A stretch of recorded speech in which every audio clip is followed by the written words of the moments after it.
Hi again. I'm going to try this a different way today.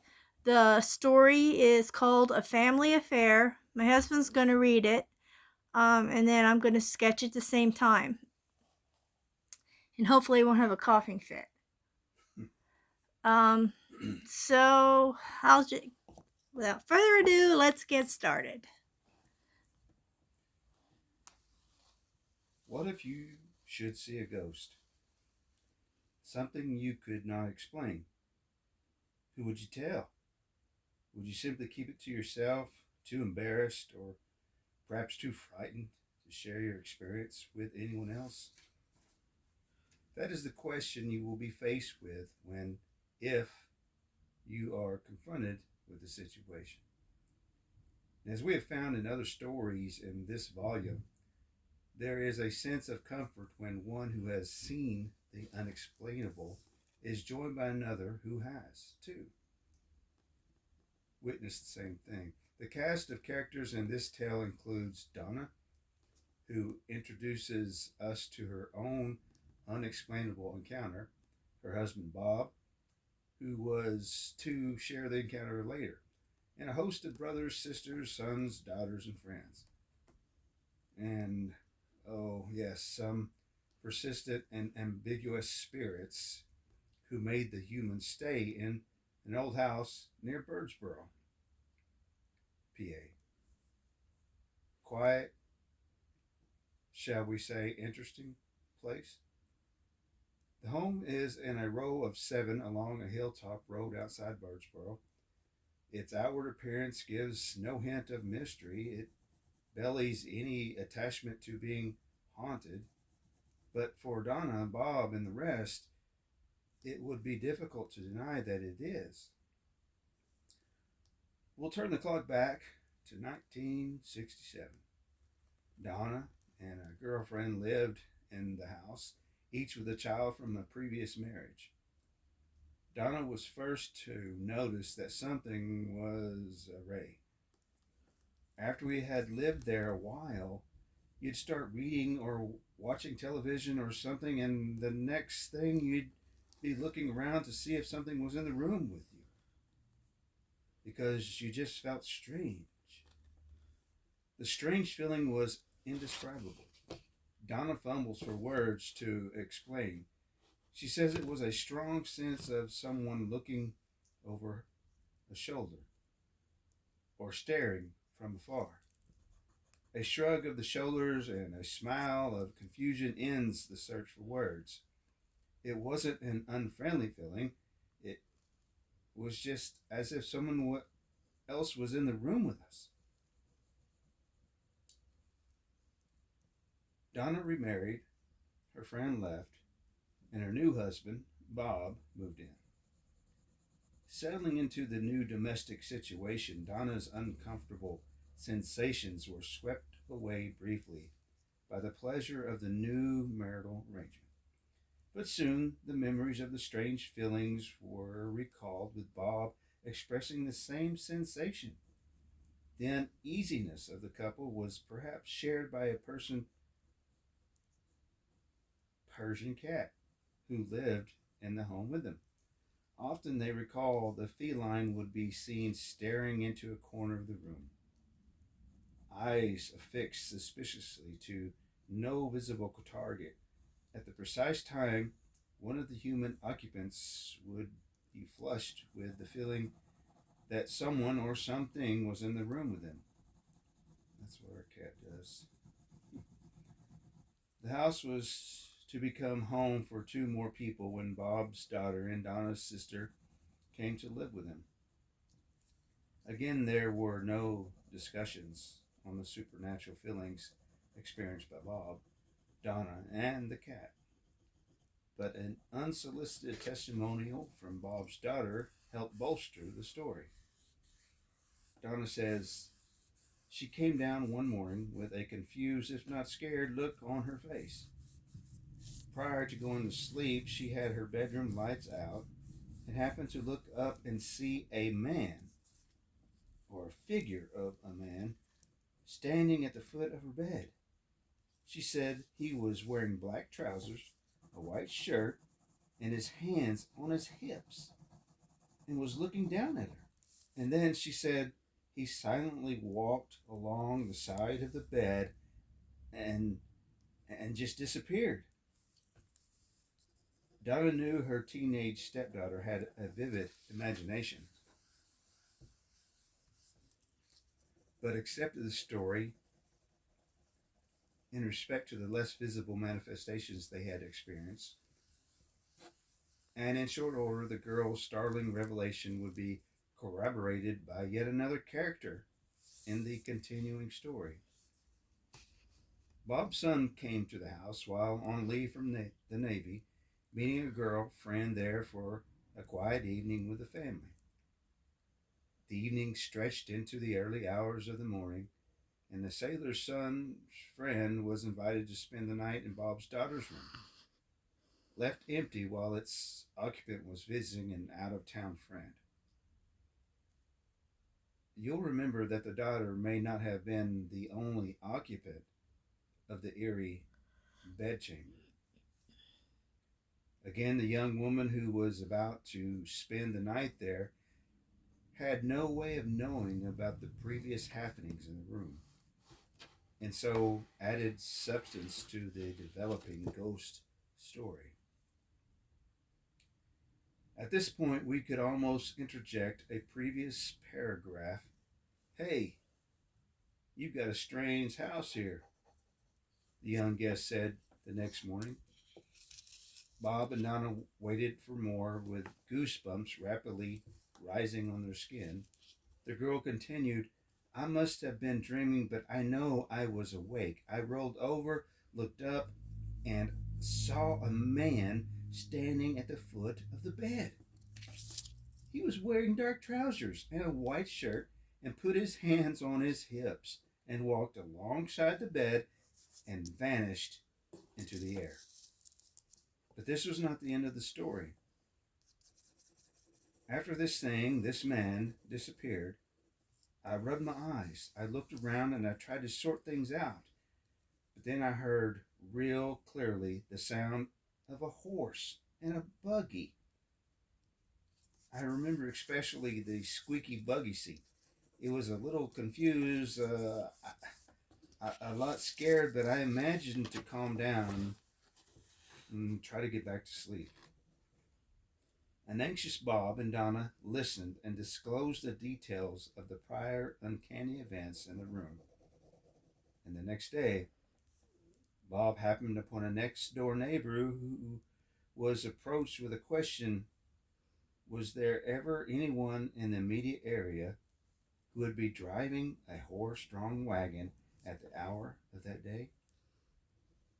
Not anymore, the neighbor assured him, but many years ago, a woman would pilot her buggy past the row of houses on her way to do business in Birdsboro. And the neighbor recalled one particular peculiarity about the now deceased coachwoman. It was a peculiarity which would be noticed by and would perturb the neighbors when the woman's rides were of the nocturnal sort. It was very squeaky, buggy seat. There were more experiences which to this day remain as mysterious to all involved. One of those experiences took place as all members of the family settled in for the night. All was quiet throughout the house until Donna was startled by a loud bang which appeared to emanate in the attic. Donna jumped up from the bed, expecting to find comfort in Bob's arms, as he too reacted to the sudden and disquieting noise. But Donna looked down to see Bob peacefully dozing, undisturbed by a noise Donna recalls could have awakened the dead.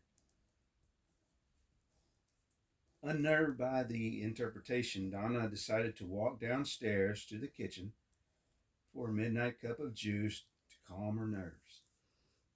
Soon, though, she was joined in the kitchen by her sister. Why are you down here? Asked the sister.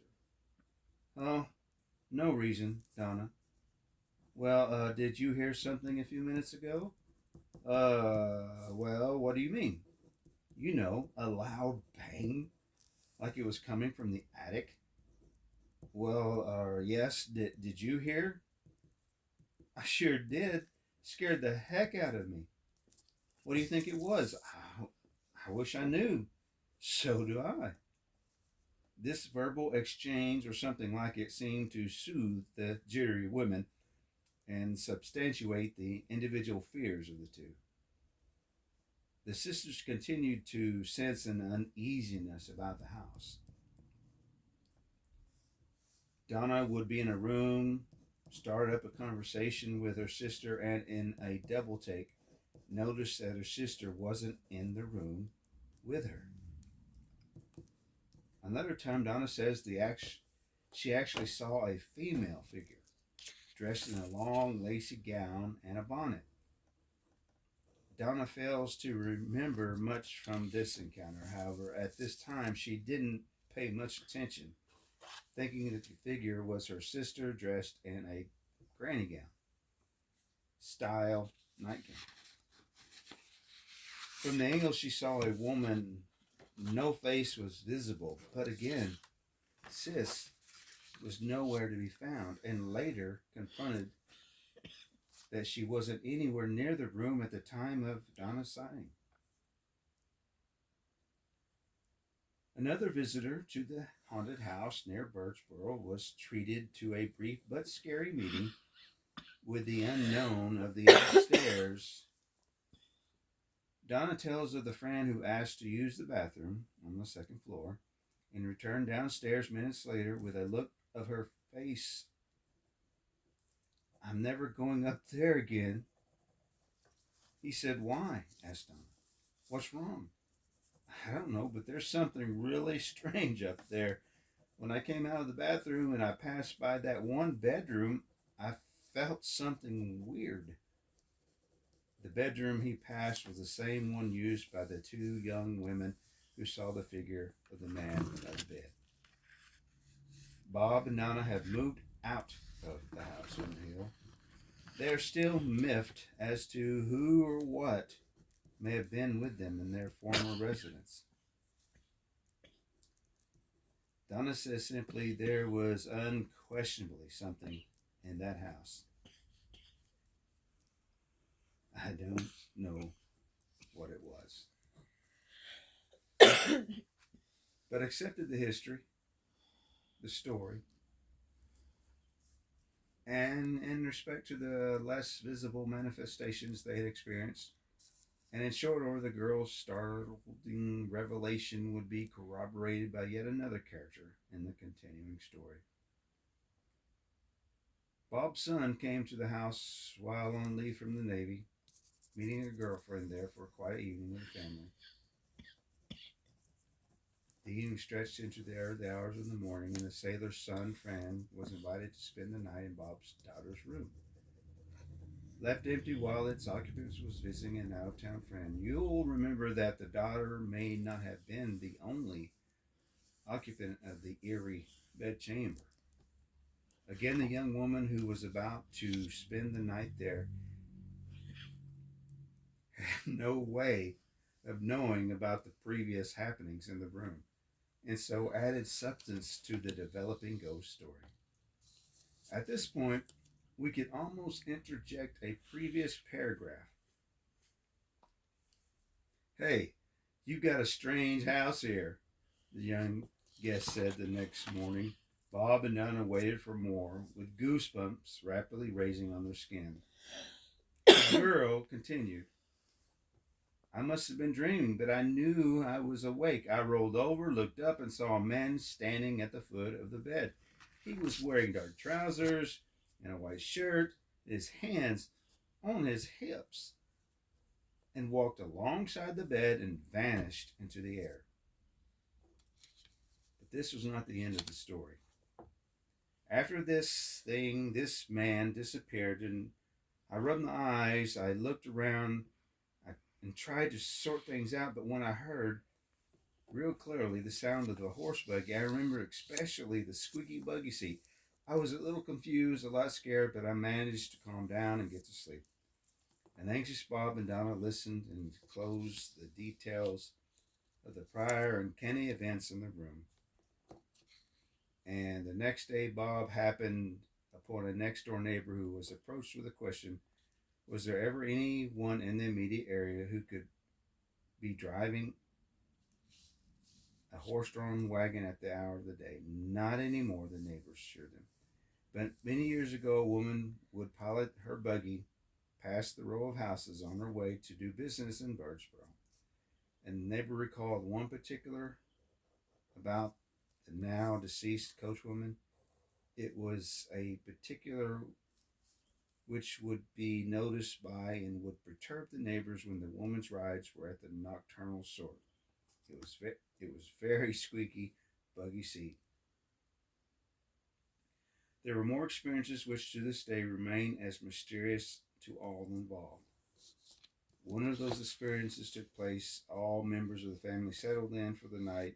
All was quiet throughout the house until Donna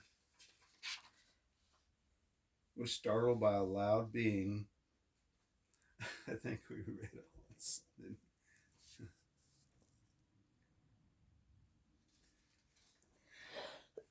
Well, that was the end of the story. Please forgive the coughs. I've had to do 4 illustrations. One was the person sleeping in the room. There were 2 exactly who experienced the same thing, with the man standing at the end of the bed, excuse me, with black pants, his hands on his hips, walks to the side of the bed and disappears. And the cat, which we have 5, and sometimes that happens to us, where they'll just sit and just stare, make no noise, make no movement, just look at something, or even just sit facing the corner of a wall, just for no reason. And then they're done. They walk away. Nothing. And it's weird to know that outside of the house, there was actually activity heard around the same time as this man was seen. There's a lady heard in a horse and buggy with a squeaky seat. Then there was the attic noises. Hopefully it was just a raccoon. Anyway, and the ominous no-faced lady, where the sister thought it was the other sister who was nowhere near them. So that is a very active house. Lots of different things going on. And my husband has just motioned to me that he missed a little paragraph, so he'll just... This is the ending, yeah, okay. He'll just read that for you. Reflecting on her most frightening encounter with the phantom in the granny ground, Donna asked herself, was I sleeping? Was I awake? Did it all really happen? It seemed so real at the time and still seems real. I just came to grips with myself and realized this is a ghost. And I hadn't been afraid of ghosts since there was no fear. The fear of ghosts left me at that time.